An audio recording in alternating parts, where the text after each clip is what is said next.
Hello students, आज हम start करेंगे अपना क्लास 11th का फिजिक्स का सिलेबस। देखिए, जैसे ही आप क्लास 11th में आते हैं आपका एनवायरनमेंट, वो फील्ड, वो डिफरेंट हो जाता है। कुछ बच्चों का एम होता है कि वो इंजीनियरिंग में जाएं, आईआईटी जेईई क्वालिफाई करें, तो कुछ बच्चों का एम होता है मेडिकल में जाने का, नीट क्वालिफाई करने का। इन सब के लिए आपका कंसेप्ट, आपका बेस स्ट्रांग होना बहुत जरूरी है। देखिए, कुछ बच्चे सोचते हैं कि फिजिक्स में बस न्यूमेरिकल ही होते हैं, बाकी कुछ नहीं। ऐसा नहीं है। न्यूमेरिकल के अलावा थ्योरी, कंसेप्ट, बेस वो भी इंपॉर्टेंट है। और न्यूमेरिकल आप तभी सॉल्व कर पाएंगे जब आपका थ्योरी, आपका बेस वो क्लियर होगा। ऐसा नहीं है कि इंजीनियरिंग मेडिकल के अलावा कोई एम है ही नहीं, उसके बाद कोई ऑप्शन है ही नहीं। काफी सारे ऑप्शन हैं। आप बीएससी एमएससी करिए, नेट के लिए क्वालिफाई करिए, जीआरएफ के लिए क्वालिफाई करिए, आप लेक्चरशिप के लिए क्वालिफाई करिए, आप सिविल सर्विसेज में जाइए, बहुत सारे एम आपके पास हैं। तो उसके लिए अपना बेस स्ट्रांग करिए और जितना हो सके फिजिक्स को रियल लाइफ से कनेक्ट करिए। चलिए अब बात करते हैं अपने क्लास 11 के फिजिक्स के सिलेबस की, जो स्टार्ट होगा। इसमें टोटल आपके पास 10 यूनिट्स रहेंगी और ये स्टार्ट होगा unit number 1 physical world and measurement से, जिसमें आपको अपने अराउंड वर्ल्ड के बारे में स्टडी करना है, फिजिक्स क्या होती है उसके बारे में स्टडी करना है। यहां पे आपके पास डायमेंशन, सिग्निफिकेंट फिगर, एरर, वो सब चीजें आएंगी। इसके बाद हम यूनिट नंबर 2 पे चलेंगे, विच इज काइनेमेटिक्स, जिसमें आप देखेंगे about motion. Next unit number 3 which is laws of motion. Motion को कौन से लॉज गवर्न करते हैं, ये हम यूनिट नंबर 3 में स्टडी करेंगे। नेक्स्ट यूनिट आएगी हमारे पास वर्क, एनर्जी एंड पावर, जो हमें एनर्जी और पावर इन सब को रिलेट करेगी। यूनिट नंबर नेक्स्ट वो आएगी हमारे पास system of particles and rigid bodies. ये एक इंटरेस्टिंग यूनिट होने वाली है, जहां पे हम स्टडी करेंगे about rotational motion, centre of mass, centre of gravity. इसके बाद नेक्स्ट यूनिट हमारे पास रहेगी gravitation. After this we will move to properties of bulk matter. It is an important unit, properties of bulk matter, interesting unit, काफी अच्छी unit है properties of bulk matter, जिसमें हम स्टडी करेंगे। ये एक इंजीनियरिंग फिजिक्स होगी जिसमें हम फ्लूइड्स, सॉलिड्स और इनके बारे में स्टडी करेंगे। After this next unit will be thermodynamics, जहां पे केमिस्ट्री का टच अपने को मिलेगा। After this we will move to next unit which is kinetic theory of gases, gases के बारे में स्टडी करेंगे। And the final unit, unit number 10 will be oscillations and waves।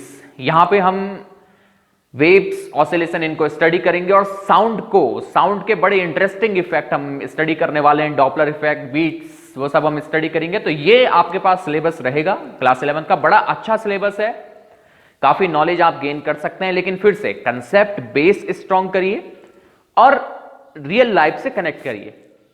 अब करते हैं यूनिट नंबर 1 की बात, which is physical world and measurement. तो हम यहीं से स्टडी करेंगे, पहले बेस अपना स्ट्रॉन्ग करेंगे, उसके बाद धीरे धीरे हम आगे मूव करेंगे। तो हमारे पास यूनिट नंबर 1 रहेगी फिजिकल वर्ल्ड एंड मेजरमेंट। तो पहले समझते हैं ये फिजिकल वर्ल्ड होता क्या है, किसे कहते हैं फिजिकल वर्ल्ड। देखिए, फिजिकल वर्ल्ड वो वर्ल्ड है जिसको आप सेंस कर सकते हैं। सेंस, सेंस मींस जिसको आप टच कर सकते हैं, देख सकते हैं। जैसे आपने देखा कि एक कार मूव कर रही है हाई वेलोसिटी से, वो एक टर्न ले रही है, तो आप इसको सेंस कर पा रहे हैं, ये फिजिकल वर्ल्ड है। आप देख रहे हैं स्टार्स, आप टेलीस्कोप से स्टडी कर रहे हैं उनको, ये फिजिकल वर्ल्ड है। तो फिजिकल वर्ल्ड, जो भी वर्ल्ड आपके अराउंड है वो फिजिकल वर्ल्ड है। तो पहले यही समझेंगे। अब देखते हैं, क्योंकि आप फिजिक्स को स्टडी कर रहे हैं, फिजिक्स क्या है। फिजिक्स साइंस का एक ब्रांच है, लेकिन साइंस क्या है।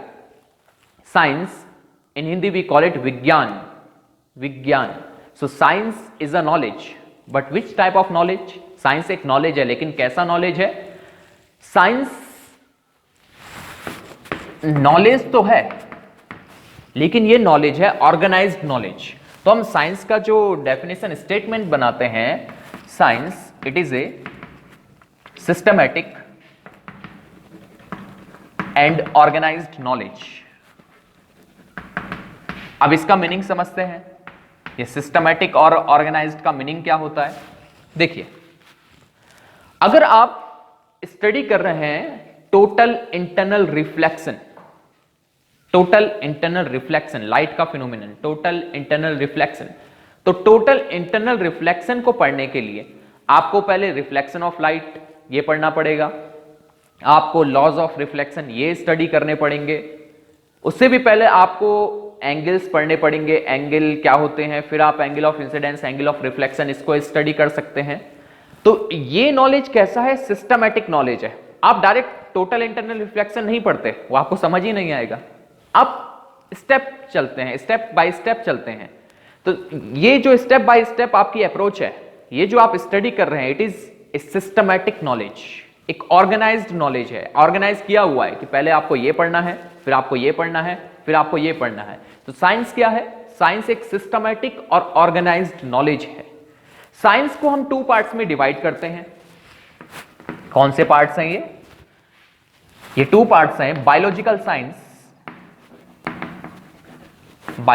Science and physical science. अब ये क्या है, बायोलॉजिकल साइंस, समझ आ रहा होगा आपको नेम से। बायोलॉजिकल साइंस में आप स्टडी करते हैं अबाउट लिविंग बींग्स। तो इसमें क्या आ जाता है, इसमें आ जाता है आपका जूलॉजी, बॉटनी, फॉरेंसिक साइंस, और भी सारे इसके ब्रांचेस हो सकती हैं। तो बायोलॉजिकल साइंस वो साइंस हुई, वो इस organised study. Biological science is an organised study about living beings.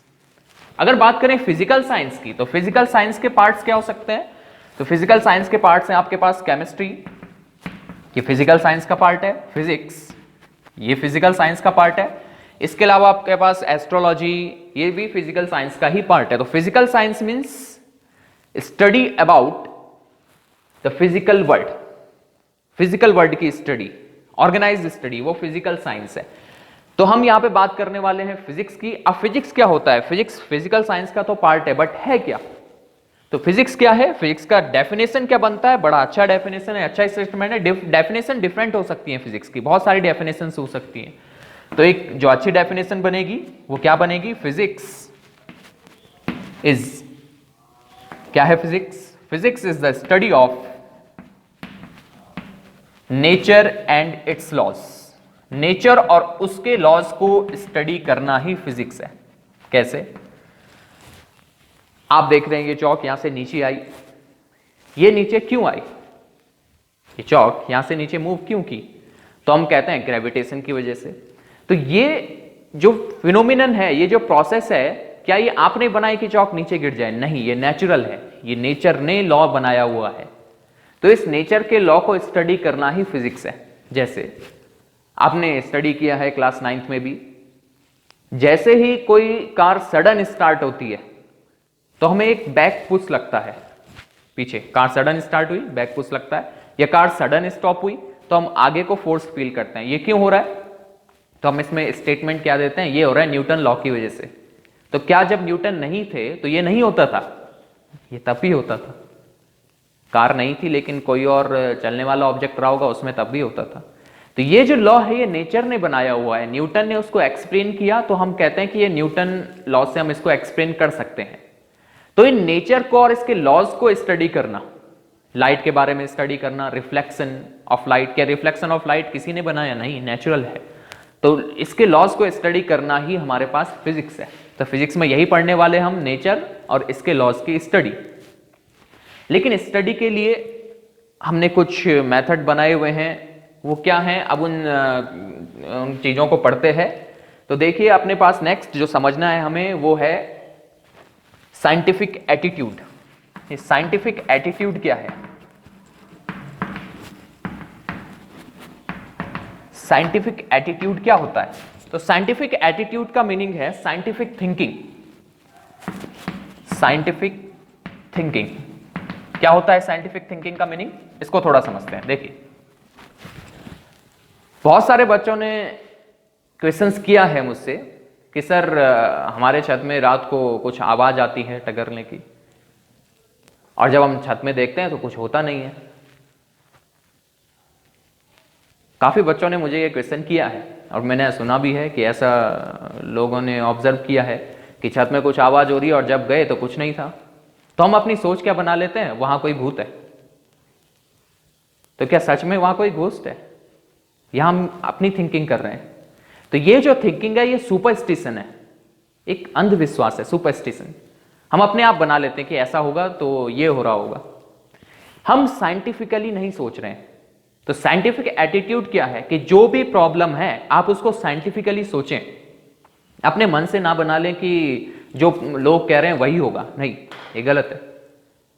Scientific attitude रखिए, कोई भी फिनोमिनन हो रहा है उसको साइंटिफिकली सोचिए। अगर छत में आवाज हो रही है, क्योंकि छत सरिया से बंधी हुई होती है जिसमें होता है स्टील, और स्टील पूरा फैला हुआ होता है जाल उसका, तो कहीं भी स्टील में कुछ स्ट्राइक कर रहा होगा, हवा की वजह से कुछ टकर रहा होगा, तो वो साउंड आप तक आएगी। तो हम कहते हैं हमारे छत में हो रहा है, वो तो थोड़ा दूर कहीं हो रहा है, हवा की वजह से कुछ ऑब्जेक्ट का स्ट्राइक करने से, या एयर पैकेट वहां बन जाते हैं उस वजह से, और भी कोई रीजन हो सकता है। तो ओवरऑल ये है कि आप साइंटिफिक थिंकिंग रखिए, सुपरस्टिशन मत बनाइए। कोई भी फिनोमिनन हो रहा है, कोई भी प्रोसेस हो रही है, उसको साइंटिफिकली सोचिए, this is important, this is scientific attitude. और अगर आपने साइंस सेलेक्ट किया है क्लास 11th में, तो आपका साइंटिफिक एटीट्यूड होना चाहिए, तभी आप आगे जाके अच्छा कर सकते हैं। देखिए, हम सोते समय कहा जाता है कि अपने जहां पे आप सो रहे हैं वहां पे तांबे का लोटा रखिए, आपको नींद अच्छी आएगी। तो हम सोच लेते हैं कि भाई होगा कुछ, पुराने लोगों ने कहा तो इसका कुछ होगा, रख लेते हैं। लेकिन फिर से scientific thinking, scientific attitude is important. इसके पीछे साइंटिफिक रीजन सोचिए कि क्या इसके पीछे कोई साइंस हो सकती है, और है तो मुझे वो रिसर्च करनी है। जैसे ही आपने कॉपर का लोटा, तांबे का लोटा वहां पे रखा, तो कॉपर होता है डायमैग्नेट, जो हम क्लास 12th में स्टडी करेंगे। डायमैग्नेट्स क्या होते हैं? वो डायमैग्नेट मैग्नेटिक फील्ड को अपने से एक्सपेल करता है, बाहर भेजता है। तो मैग्नेटिक फील्ड एक जगह पे एक्यूमुलेट नहीं होती है। तो हो सकता है इस रीजन की वजह से कि मैग्नेटिक फील्ड एक जगह में एक्यूमुलेट नहीं हो रही, आपके ब्रेन पे मैग्नेटिक फील्ड का इफेक्ट कम पड़े, आप पे मैग्नेटिक इफेक्ट का इफेक्ट कम पड़े। मैग्नेटिक फील्ड के इफेक्ट को कम करने के लिए वो कॉपर वहां पे रखा जाता है। कॉपर के अंदर पानी, वाटर भी डायमैग्नेट है, तो वो डायमैग्नेट और स्ट्रांग हो जाता है, तो मैग्नेटिक फील्ड को और दूर भेज देता है। तो और ये रीजन सोचते रहिए, साइंटिफिक थिंकिंग रखिए। कोई भी प्रोसेस चल रही है उसके पीछे साइंटिफिक थिंकिंग। सपोज कोई बीमार होता है तो कुछ लोगों की ये सोच होती है कि इस पे कुछ लग गया, हम सुपरस्टिशन बना लेते हैं उसको, इस पे ये लग गया, वो लग गया। लेकिन क्या सच में उस पे कुछ लगा है? ऐसी चीजें तो कुछ होती नहीं है। फिर से उसको साइंटिफिकली सोचिए, बीमार हुआ है, इसको डॉक्टर के पास ले जाना है, वो ठीक करेंगे। ये साइंटिफिक थिंकिंग है, ये साइंटिफिक एटीट्यूड आपको रखना है। देखिए, फिर से सुपरस्टिशन से बचना साइंस में ये इंपॉर्टेंट है। इसका मतलब ये नहीं है कि भगवान नहीं होते हैं, गॉड होते हैं, और बहुत स्ट्रांग बिलीव रखिए कि गॉड होते हैं। और अगर भगवान हैं और आपने बिलीव किया है कि भगवान है, तो आपको वो 100% हेल्प करेंगे, आपको किसी सुपरस्टिशन की जरूरत नहीं है। लेकिन सुपरस्टिशन में नहीं जाना है, scientific attitude, this is important, this is scientific attitude. Okay, कोई भी फिनोमिनन चल रहा है नेचर में, कोई भी लॉज बने हुए हैं, ऐसा नहीं है कि वो लॉ जो बने हुए हैं वो हमेशा वही रहेंगे।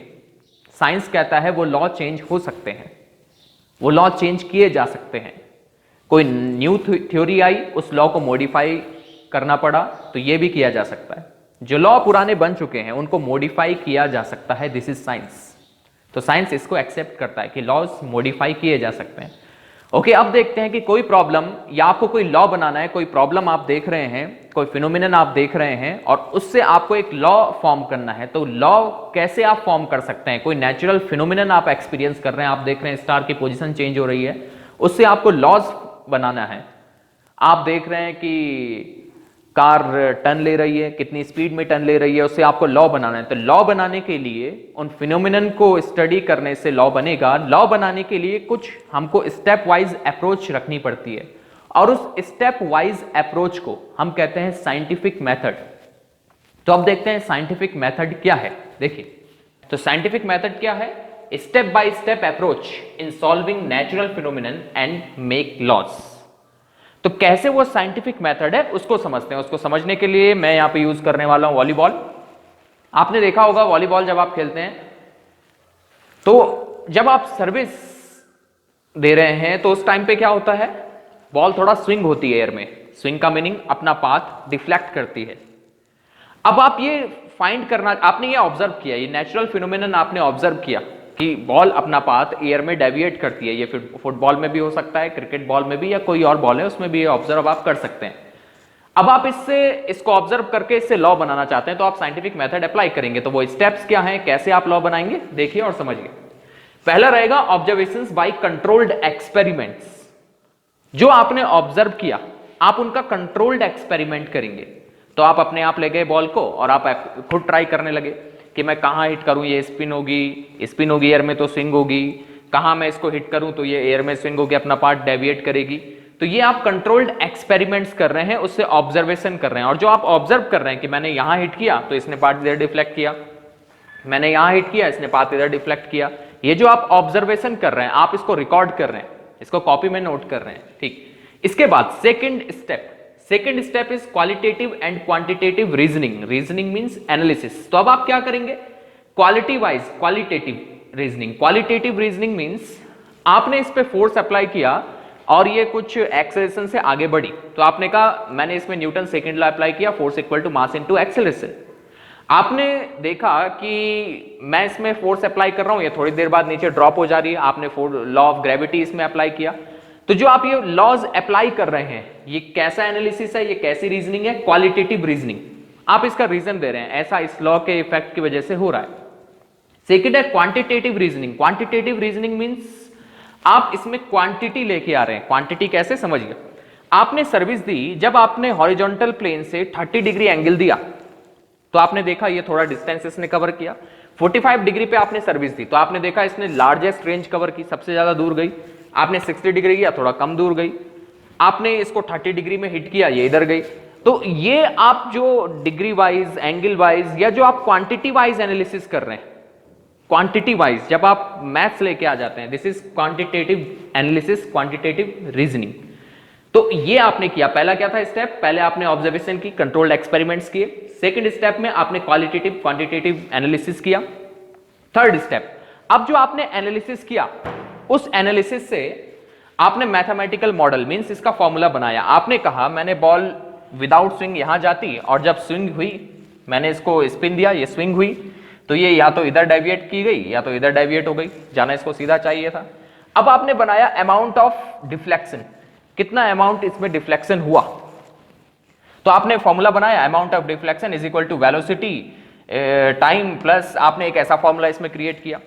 तो आपने जो भी ऑब्जर्वेशन की, जो भी आपने रीजनिंग की, उसके बाद मैथमेटिकल मॉडल मींस आपने फॉर्मूला बनाया, ये थर्ड स्टेप है। इसके बाद जो आपने फॉर्मूला बनाया, वो फॉर्मूला, वो लॉ जो बना फॉर्मूले के बाद, वो लॉ, वो फॉर्मूला, वो आपने दूसरे ऑब्जेक्ट या दूसरे फिनोमिनन के लिए अप्लाई किया।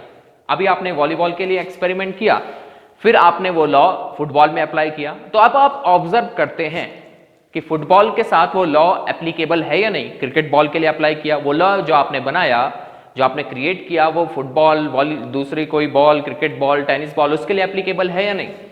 अगर वो एप्लीकेबल है तो आपका लॉ वेरीफाई होता है और बाकी लोग इसको स्टडी कर सकते हैं। या वो लॉ आपने देखा कि वॉलीबॉल के लिए तो एप्लीकेबल है लेकिन दूसरे फिनोमिनन के लिए, दूसरे ऑब्जेक्ट्स के लिए वो एप्लीकेबल नहीं है, तो इसको कहते हैं फॉल्सिफिकेशन। जो आपने ऊपर किया वो सब गलत हो गया, वो सब फेल हो गया। इसका मतलब ये नहीं है कि इसके बाद आप कर ही नहीं सकते। फेलियर एक छोटी सी चीज है, साइंस में फेलियर के बाद ही आपको सक्सेस मिलती है, ठीक है। फिर से क्या आपने किया, आप स्टेप नंबर 1 अपना लॉ बनाने के लिए क्या आपने स्टेप्स अप्लाई किए। फर्स्ट आपने ऑब्जर्वेशन की, कंट्रोल एक्सपेरिमेंट्स किए, खुद ट्राई किया। उसके बाद आपने क्वालिटेटिव लॉ अप्लाई किए। क्वांटिटेटिव मींस उसकी क्वांटिटी देखी, कितने डिग्री पे कहां जा रही है, कितने डिग्री पे कहां जा रही है, आपने ऐसा बनाया, क्वांटिटी बनाई, मैथ्स अप्लाई की। थर्ड आपने मैथमेटिकल मॉडल, उसके लिए फॉर्मूला बनाया कि amount of deflection equal to ये होगा। फोर्थ वन आपने किसी और ऑब्जेक्ट के लिए, किसी और प्रोसेस के लिए इसको अप्लाई किया। अगर वो सही है तो आपका लॉ, आपकी थ्योरी वेरीफाइड होती है, नहीं है तो वो गलत हो जाती है और आपको फिर से दूसरी थ्योरी बनानी पड़ेगी। तो ये आपका साइंटिफिक मेथड है, एक साइंटिफिक अप्रोच है किसी लॉ को बनाने के लिए। प्रैक्टिस करते रहिए, पढ़ते रहिए। This is enough for today. Thank you.